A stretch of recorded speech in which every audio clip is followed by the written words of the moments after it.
Pemirsa pembelajar, khususnya anak-anak kelas 8 yang Ibu banggakan, kali ini kita akan mempelajari bab 2, yaitu tentang gerak benda dan hukum Newton. Kompetensi dasarnya juga ada 2, yaitu kompetensi pengetahuan dan kompetensi keterampilan. Berikut ini kompetensi yang diharapkan. Perhatikan simulasi berikut ini. Simulasi ini Ibu dapat pada salah satu situs di internet dengan cara mengetik PET simulation. Ya, Ibu mulai dari sini, Ibu ketikkan PET simulasi, kemudian klik di sebelah sini. Kita tunggu.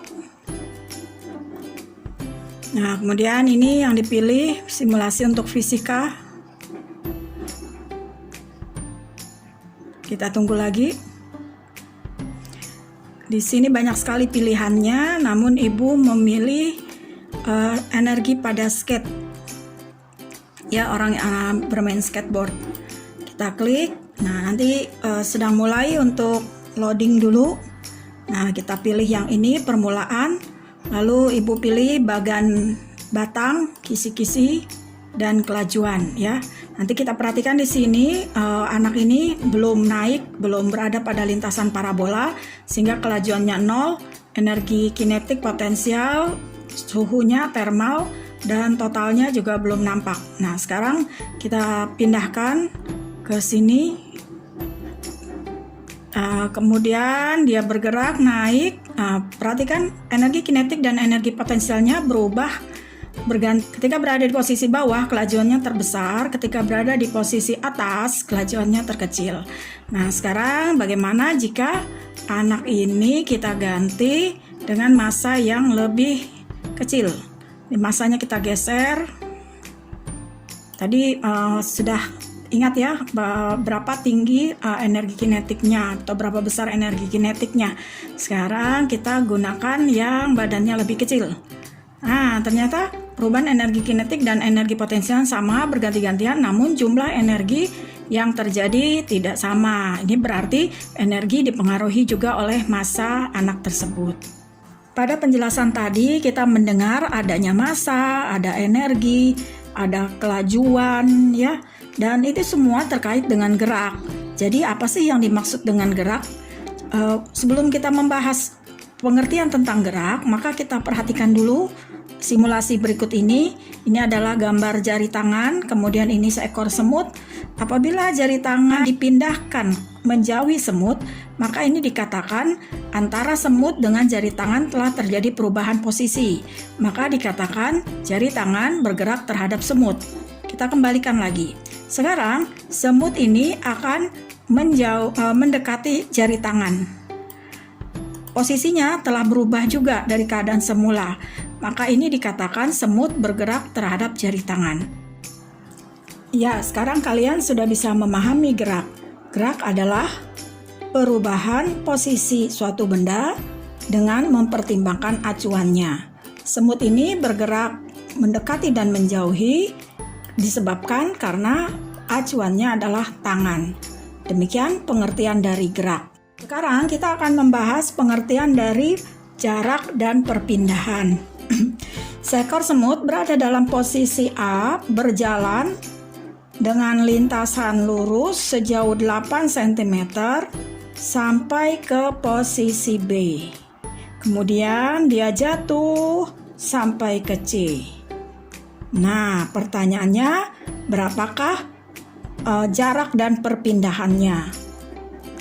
Di sini kita katakan jaraknya adalah keseluruhan lintasan yang telah dilewati oleh semut tersebut. Jarak tempuhnya adalah 14 cm, yaitu dengan menjumlahkan seluruh panjang lintasan yang telah dilewati semut. 8 cm tambah 6 cm sama dengan 14 cm. Lalu bagaimana dengan perpindahannya? Perpindahan adalah suatu besaran dengan mempertimbangkan arahnya. Jadi dalam hal ini perpindahan dari semut adalah dengan meninjau posisi akhir terhadap posisi awal.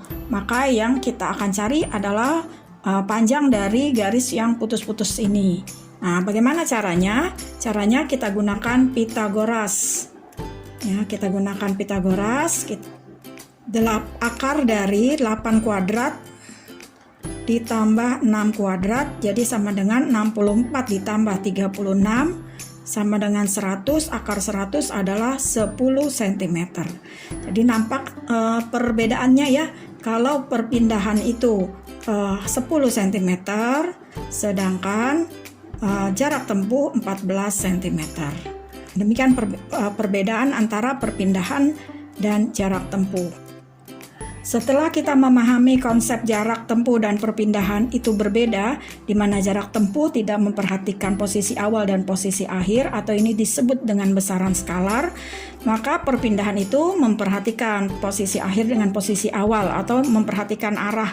Maka perpindahan adalah suatu besaran vektor, karena selain nilainya dia juga mempertimbangkan arahnya. Lanjutnya kita akan membahas konsep tentang kelajuan dan kecepatan. Kedua besaran ini sebenarnya sama lambangnya, sama juga satuannya. Kelajuan adalah hasil bagi jarak tempuh dengan waktu, sedangkan kecepatan adalah hasil bagi perpindahan dengan waktu.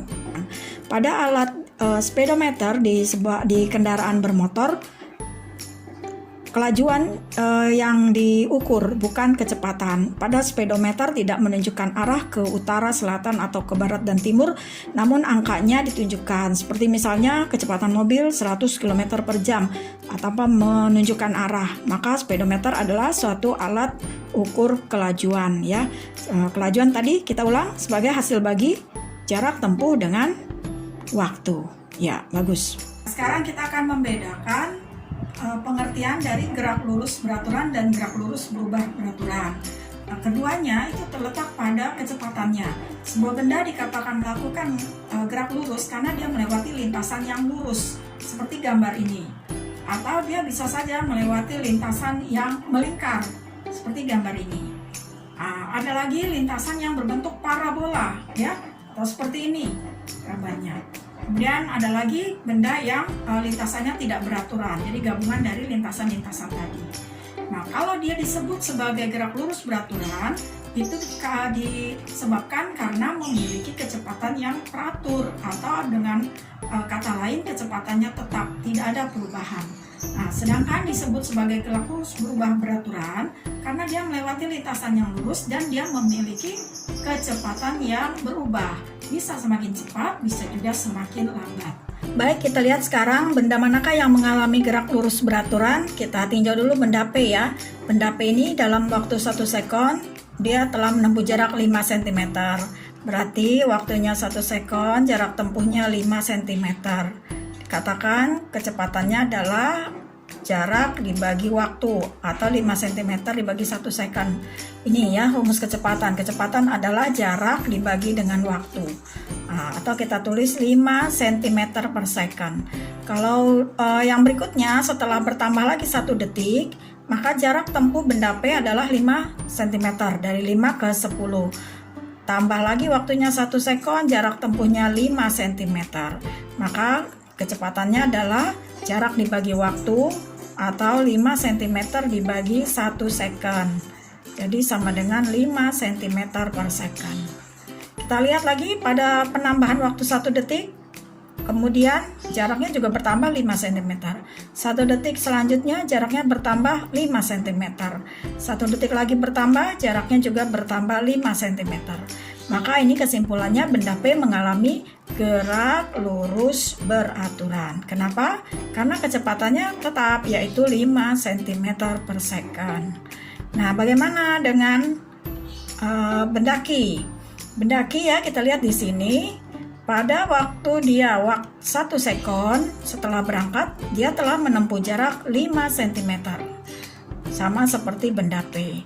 Nah, ini berarti kecepatannya 5 cm per second.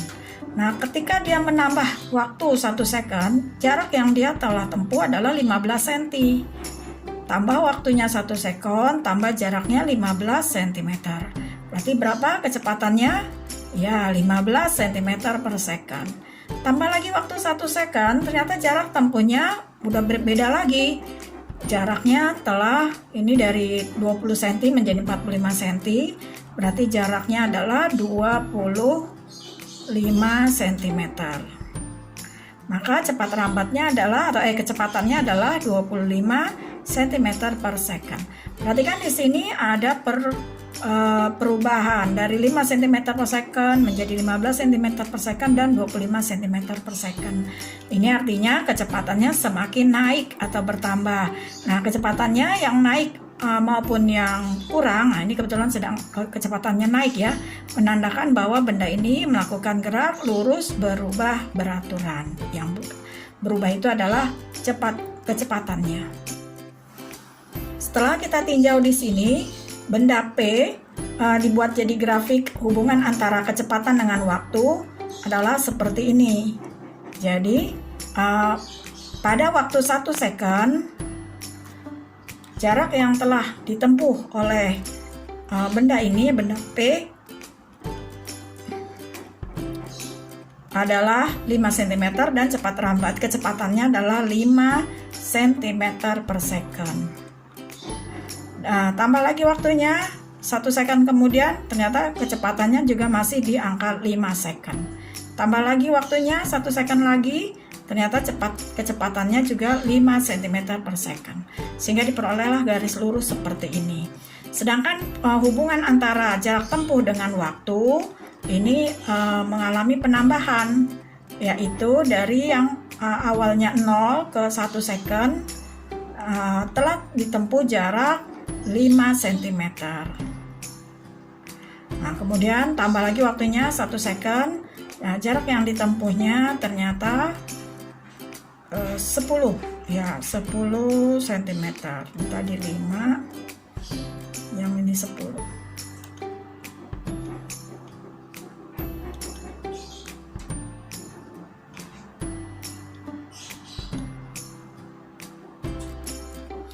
Yang ini 10. Apabila kita tambahkan lagi waktunya 1 second kemudian, maka jarak yang ditempuhnya sekarang menjadi 15 cm.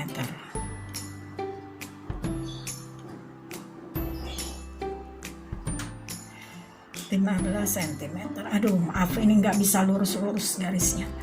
Tapi lihatlah di sini bahwa garis yang terbentuk dari 3 titik ini adalah berupa garis miring. Ini adalah ciri khas dari grafik untuk gerak lurus beraturan. Kalau kita meninjau grafik untuk gerak lurus berubah beraturan yang dialami benda Q, maka di sini kita lihat hubungan antara kecepatan geraknya dengan waktu. Di sini kecepatan dengan satuan cm per second.